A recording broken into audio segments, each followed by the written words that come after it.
Hi everyone, and welcome to my YouTube channel. My name is Giusi, and I talk about healing topics, our subconscious programming, and healing from burnout, autistic burnout, and other autistic topics. Today's topic is going to be about navigating sensory overwhelm or overload. And if you're new here, welcome. If you can, I would appreciate if you can like and subscribe. I would give me a thumbs up and subscribe to the channel to support me. Thank you so much. I am trying to make sure you can hear me with the microphone. I do have a Blue Yeti microphone, but the sound is not that good, and I don't know if I'm doing something wrong. I tried to look at YouTube channels to figure it out, and right now it is what it is. So I really hope you can hear me okay. And I apologize to the people who could not hear the other video. It was strange because I could hear the volume was super low on my laptop. However, it was very fine on my phone. So I'm not really sure what to do about the sound right now. So I appreciate you, you know, hanging in there. Also, I'm not, those lights are bothering me so much. I never use the pot lights because I don't like the big lights on, but it's too dark without those lights, and I don't have a proper lights. I used to have one of those little ring lights, but it broke and doesn't work. So I need proper light so you can see me because I find my videos are often very dark and dim. So, anyways, let's continue. How to navigate sensory overload 101. This is something that is very common for autistic people. Obviously, we can get overwhelmed because we're very sensitive to a lot of things. Many people, we have our five senses, and we often forget another one that that's what the sixth sense is, your energetic sensing, which is another one that people often forget. And when you experience overwhelm, it's not just in those things, whether you're hearing too many sounds, smelling too many things, seeing too many lights, just like a lot of things happening energetically, you can experience overwhelm as well. And so we can feel other people's energies are, where our sensitivity to things is so heightened compared to other people. And so we experience overload and overwhelm in way more ways that maybe a neurotypical person would. And so, not to mention that we also experience overwhelm, like me noticing these lights right now, and I hope they're not bothering you. I apologize. It's just very dark, and I don't know how else to record this video right now. So, yes, how to navigate when you are in overwhelm. I feel like my chair is going to keep sliding down as I talk to you. I need a new, I need to subscribe to my channel so I can buy a new office chair for my computer desk. Anyways, no, seriously, what is overwhelm, by the way? So, sensory overload. Sensory overload is when I always feel it's like, when you are constantly, when something is constantly interacting or perceiving things or receiving input, you know, um, it's you just are like on all the time. And so as someone who is like maybe neurotypical, they glance at something and they receive the input and that's it and that's that. But we don't have the ability to turn that on and off. It's just constantly on. And we're not sitting here when we talk to someone, we're not just listening to them speak. I can hear the noise outside the window right now. I can hear my cat doing whatever he's doing beside me. These lights are bothering me right now. I can hear the landlords. I can hear the air around me, the lights, the smells, the sounds, and everything. We perceive everything, and we perceive things energetically too on top of that, which some people aren't even aware that they're doing. And so we're perceiving that. It's a constant. It is a constant every time. This is why a lot of people wear headphones when they go out. This is why I wear sunglasses all the time, even when it's not sunny. For me, the light thing is a big thing. It's always been like that. I wear sunglasses all the time. Um, you know, it's just too much all the time. So when we are going to be in situations or places where there might be more of that than usual, then we can get really, really overloaded quickly. And if you're someone who's in burnout, then this is going to impact you even more so because you're already on empty. So if you're constantly inputting, constantly, because when you're getting these sensory things, you're just inputting. And so if you're put into like a room of chaos and lots of sensory things. It doesn't even have to be chaos. It's just will be chaos for you because there's a lot of sensory things. Like a mall, for instance, is a good one. Into going to a children's birthday party where everyone's screaming could be another one. Lots of noises and sounds and smells and lights and high pitched voices and things. Like there can be, it can be different for different people also, because some things that bother some people might not bother one autistic person, but maybe another autistic person cannot stand that sound. Like, you know, there's certain things that me and my sister don't like, but there's some things that she can't stand that I can tolerate, and vice versa, right? So this is going to be different with a lot of people. So when you are in these places and you feel overwhelmed, what happens is that you can react in different ways. Some people might have outbursts and like you might have a meltdown and react in different ways. So you might have an angry outburst, you might start crying, you might shut down and go silent. You might do all these other things, but you also will react physically to that. And so there's a lot of, when people have sensory overwhelm, one of the things that ends up happening is when you're depleted or you know, being in sensory overload oftentimes means that you will be now like on zero spoons. Like the level is zero spoons. Your battery's depleted now because you've been overloaded. And so when you reach that point, you might start to feel physical ailments at this point. You might get headaches. You might have fatigue that sets in.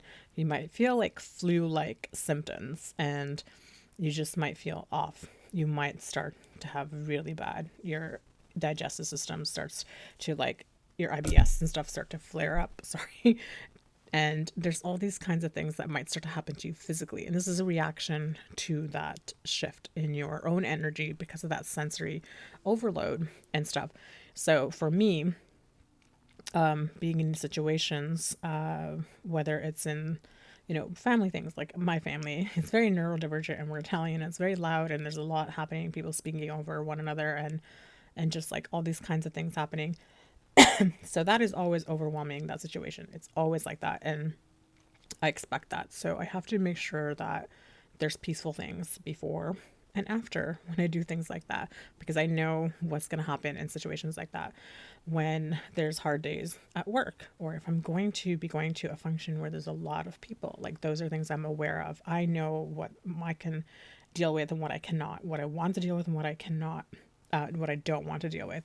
I know if I'll have the energy for it. So one of the things right away that you can do is get to know what your limit is, get to know what you can tolerate it, and get to know your body and what it feels like and when you reach that limit. And that's a hard one for us because we can't often tell where we're at in our bodies. I know that that's something I struggle with a lot, and I don't know when my battery is on empty. And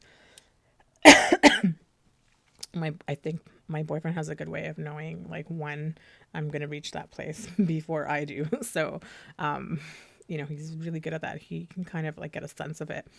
I'm not good at knowing when I reach that place. I'm still learning, and it's like a weird thing, but what I mean by that is that sometimes like you might feel like you're okay and you'll go and embark on something or say yes to something and do something thinking that you're going to be okay, not realizing that your spoons are running low or your battery is almost depleted. And so you might go to that thing and now you cannot handle it anymore. And you might have a meltdown, a breakdown, start to feel sick, or various other things. And the reason I say that is because your ability to handle that sensory input will be different depending on where your spoon level is, where your battery level is. If you are at full capacity, which if you're if you're a late diagnosed autistic person, you are definitely not at full capacity. You probably found out you're autistic because you weren't in burnout. So if you're like me, then you probably rarely even reach like half capacity at this point. So you're here at this place where you're trying to like navigate this this area. And so you probably are having more meltdowns now because you are not at a higher capacity. Whereas before, maybe you didn't really have meltdowns a lot because you were so good at going, and being at these high capacities, not realizing that you were slowly being depleted. So now that you're at a low depleted level, battery, low spoons, your ability to handle the sensory overwhelm and all that stimulus and stimuli, it will be significantly more challenging. And so you'll be more prone to these meltdowns and burnout experiences. So this is why we need to tune into our bodies and tap into that energy and just really go inward so that we can navigate this place, because it's going to be really important for you if you want to feel your best, and if you want to, if you're serious about your recovery and stuff. This means a lot of saying no or pulling your energy back when you are in these situations, because it can get really bad quickly when you're in that place. And so what I invite you to do is to try to observe more, observe where you are, and just kind of be in a place where you're studying. I guess you can say you're studying yourself and seeing what your levels are and stuff. And so learning what your capacity, what your threshold is, and all that stuff is going to be important. And then what you're going to do is you're going to have to learn to say no, or limit things, or put boundaries around things to make sure that it's okay, or give yourself the things you need. If you know that you're going to have a meltdown if you go long times without eating, which is something for me, an experience, then bring snacks with you. If sound is an issue, bring earplugs. If scents are an issue, then figure out something where, tell people not to have scents if you're going to like a party or something. If you can't, like with lights, maybe have some special glasses for you to wear, or maybe ask people, do you mind if we shut the lights and dim the lights, and maybe put a lamp on instead. If you're going to certain functions, some people can definitely accommodate you. You can ask for accommodations depending on where you are, and hopefully people will be mindful of that and say, like, I have sensory issues, do you mind if we dim those lights? So these are different things that we can do to help us to navigate those things. And like I said, so you're going to pay attention to what your threshold is. Try to like learn about where your battery level is at, so you know what to engage in and what not to engage in. And then the last part is to make sure that you schedule time to recover after that, because when you're in that depleted mode, you'll feel tired and even more burnt out than before. You'll be exhausted. You might feel agitated, angry, sad, various emotions like swirling around. And just rest for me means coming home and being in silence. I'm just recording this video, so the lights are on, but they'll be off as soon as I record this. And I'm gonna go like throw on some sweatpants and just chill until I have to go to bed. And that is what, like, for me, recovering from that is being in quiet with barely any lights on and just existing in just like that quiet. That is really important for me. That is the best way for me to bring down the level from being in sensory overload. So those are the things that will help. Make sure you hydrate, drink lots of water, make sure you're sleeping and getting enough rest. By the way, if you're in a daylight savings time area, which I am, our time just went back last night, and so the fall back, so we gained an hour. And so even though it's great that we have an extra hour, it still takes your body about 2 weeks to adjust to the time change. So if you're feeling off and tired and stuff like that, please ensure that you're incorporating that into your recovery time of this sensory overload stuff, because it does impact that as well. Our circadian rhythm and all that stuff is impacted by daylight savings time. And when it switches like that, even if it's just an hour, it still is impacted. And that'll affect our, feeling fatigue and things like that. So be mindful of that, which I am. So I'm going to go to bed earlier tonight because of that.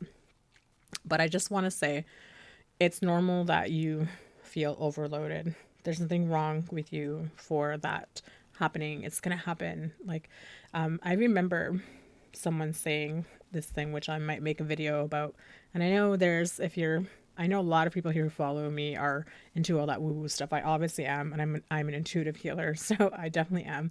But someone I can't remember who, but someone said a quote one time about how autistic people have like 1 foot in 5D and 1 foot in 3D. And so we're like straddling like these both like frequencies and stuff.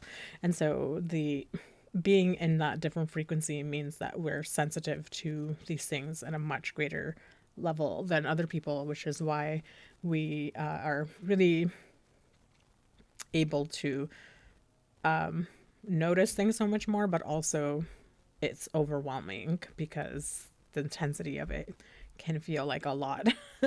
And like I said, energetically, you can feel things energetically, you can feel people's moods and their energy, and that's a real thing.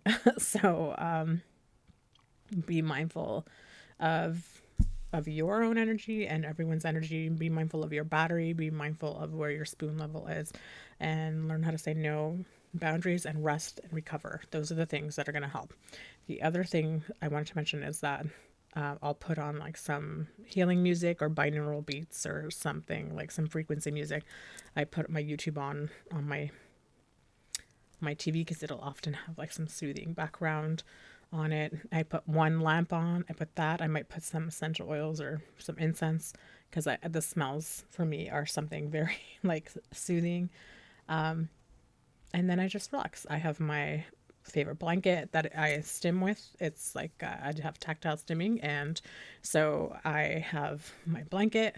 I have my spot on the couch, and I sit there with my blanket. I stim, listen to the music in silence and in darkness with maybe just a dim light, and that is like the perfect like recovery for stuff like that. And maybe for you that might look different, but figure out that is for you. What is a way where you will not be overstimulated, where you will be stimulated the least amount, that will feel soothing and relaxing and resting and grounding. That is also important, feeling very grounded into your body. So figure out all those things for you. Maybe that means sitting at the table and just having, a glass of like oat milk and chocolate cake or something, whatever that is for you. Like figure out what that is for you to come back into your body and to feel like relaxed and re-energized, recharged, etc. So find out all those things. This will be a learning experience for everyone, and it'll look different for everyone.